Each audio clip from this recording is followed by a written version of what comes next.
CHAR function returns the character specified by a number. First 31 ANSI codes are non-printable.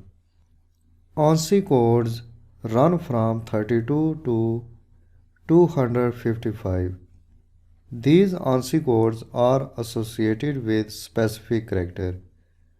Every ANSI codes display character. To display associated character with this code, active this cell. Click text arrow button. Click CHAR function.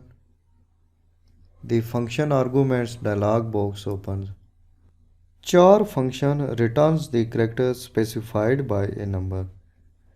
This function has only one argument. In a number argument, specify the code between 32 and 255 which character you want.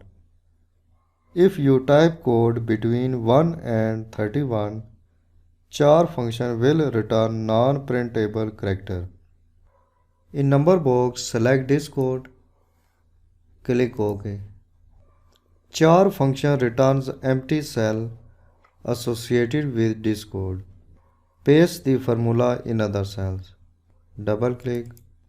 CHAR function returns exclamation mark in this cell associated with this code. CHAR function returns hyphen mark in this cell associated with this code 45. These codes depends on the font applied to the cell. In this case, I have selected Arial font style. You can see in Home tab. If you select symbol or wingdings font styles, you will have different set of characters. In this way, you can print all characters associated with ANSI code between 32 and 255 in an Excel worksheet by using CHAR function.